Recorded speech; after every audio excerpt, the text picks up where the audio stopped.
Bonjour à toutes et à tous. Je suis très heureux d'intervenir et de vous dire quelques divrei Torah. J'espère que ça sera à la hauteur de vos attentes. Il y a une notion très intéressante. C'est une question que j'avais posée une fois à un psychologue. Quelle différence il existe entre je veux et j'ai envie? Bon, le gars, il a réfléchi, il n'a pas l'air très clair. Je lui dis, bon, il m'a dit, quel est votre point de vue à vous? Alors, je dis, ben, c'est très simple, en fait. Une personne est faite en trois parties. Il y a la neshama, l'âme, qui est divine.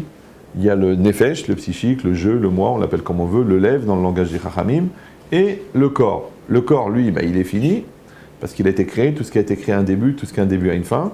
Et la neshama, elle, par définition, elle n'a pas été créée, puisqu'elle est divine, elle est infinie. Maintenant, au milieu, il y a le nefesh, le je. Maintenant, c'est marqué, à Ratson Noveame Aneshama, souvent Rav Dessler, il rapporte cette notion, la volonté vient de l'âme.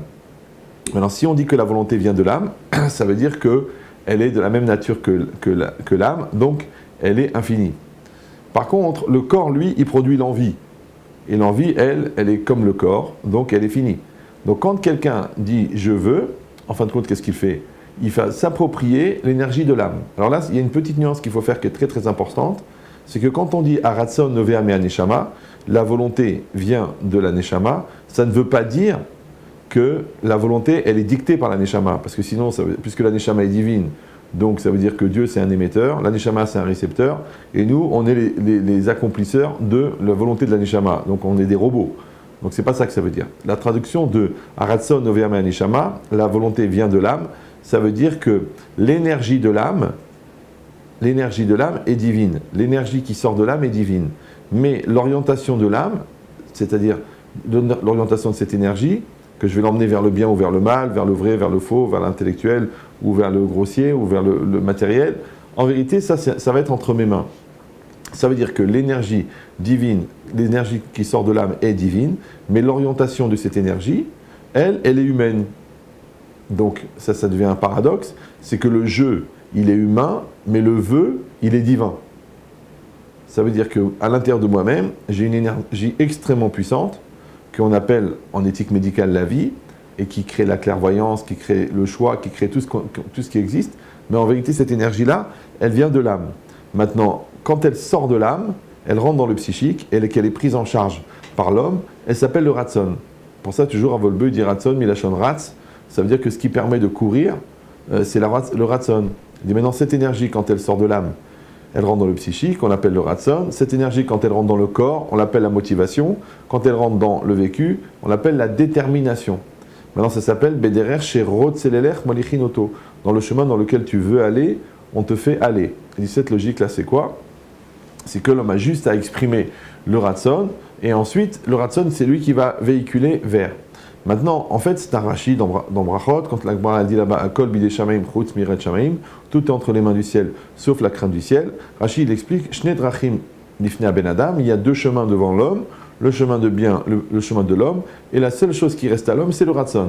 Et on a bien compris encore une fois que l'énergie du ratson, elle est divine, mais l'orientation du ratson, ce qu'on appelle le libre arbitre, et la connotation personnelle du ratson, ce qu'on appelle la personnalité, ça, elle est humaine. Alors pour vous donner un machal, c'est comme si on veut faire sauter une centrale nucléaire en Irak. Alors on ne va pas envoyer un missile d'Israël jusqu'en Irak. Qu'est-ce qu'on va faire? On va envoyer un commando là-bas sur place, et le commando il va pointer avec un laser sur la centrale. Et ensuite on envoie un avion, un Mirage, qui contient un missile, et le missile en fait il va être orienté par le laser pour aller exactement sur la cible. C'est comme ça qu'on arrive à avoir une précision au centimètre près. Maintenant, la logique, c'est quoi? C'est que le je, c'est le pointeur laser, et que le vœu, c'est le missile. Donc le vœu, il va aller là où le je détermine. Ça s'appelle je veux. Ok. Maintenant, si on dit que le vœu, il vient de l'âme, et que l'âme, elle est infinie, donc tous les projets à long terme, ils viendront de la volonté. Par contre, le contraire, si quelqu'un a un projet à court terme, oui, puisque le corps, il a un début, donc il a une fin, donc tout ce qui est à court terme, ça va être l'envie, et tout ce qui est à long terme, ça va être la volonté. Donc quand quelqu'un dit « je veux », c'est pour devenir ingénieur, c'est pour devenir Talmid Chacham, c'est pour construire son couple, c'est pour éduquer ses enfants parce qu'il en a pour une vingtaine d'années. Par contre, quand quelqu'un dit « j'ai envie », c'est pour une glace. Oui, ou j'ai envie d'aller en vacances, j'ai envie de faire une sortie, j'ai envie d'aller me baigner. Donc le court terme, c'est l'envie, le long terme, c'est la volonté. Moi, je sais que vous allez dire, bon, mais de toute façon, des fois, on dit je veux à la place de j'ai envie à la place de je veux. Mais en vérité, c'est faux. Parce que la précision du langage est la trame de la pensée et la trame de la réalisation.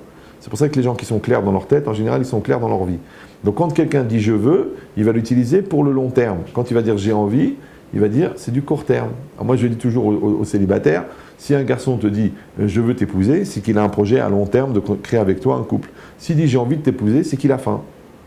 Après, c'est toi qui considères dans quelle mesure tu es le shawarma de ses désirs. Mais la logique, c'est ça. C'est que est-ce que la personne veut ou la personne a envie. Maintenant, attention, puisque le vœu, il est à long terme et l'envie est à court terme, donc les gens stables, eux, ils vont aller toujours selon leur volonté. Les gens instables, ils vont aller selon leurs envies. Oui, si quelqu'un dit j'ai envie de faire du business avec toi, tu sais qu'il va craquer aux premiers obstacles. Si quelqu'un dit je veux faire du business avec toi, ça veut dire qu'il va traverser les difficultés, il va réussir. Il est dans toutes les notions ça. En fait, le je veux, c'est le langage des adultes et j'ai envie, c'est le langage des enfants, sans aucune précision au niveau de l'âge. Si vous comprenez ça, donc le plus tôt possible, un homme doit développer son je veux, et c'est pour ça qu'on travaille sur les midotes, qu'on travaille sur la détermination, qu'on travaille sur la akhlata, la décision, parce qu'en fin de compte, je veux, c'est quoi? Eh ben, c'est l'expression de la crainte d'Hachem. Et j'ai envie, ben, c'est l'expression d'état à vote, c'est l'expression du corps. Maintenant que vous avez compris, j'espère, le je veux et le j'ai envie, alors je vous pose une question, réfléchissez bien, je vais vous laisser 1 seconde et demie pour réfléchir, bien qu'il faudrait quelques années.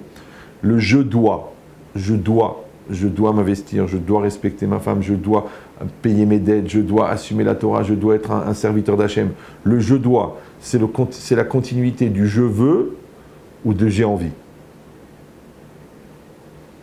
Très bien, vous avez réfléchi. Alors je vous donne l'image, c'est très simple. Celui qui applique le je veux, pour lui c'est facile d'arriver au je dois, parce qu'il a déjà construit la maturité à travers le je veux.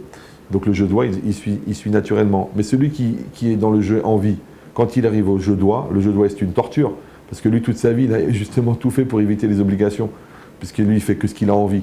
Donc celui qui est dans le je envie, dans le je envie, il sait qu'il va souffrir toute sa vie, parce qu'il va avoir beaucoup de devoirs qu'il n'arrivera jamais à accomplir. Par contre, celui qui est dans le je veux, il a déjà préparé le terrain pour pouvoir assumer tout ce qu'il doit faire, et donc la vie elle va être facile, puisqu'on a bien compris que la vie est difficile pour les gens qui ne l'assument pas, et la vie est facile pour les gens qui l'assument. Bonne continuation.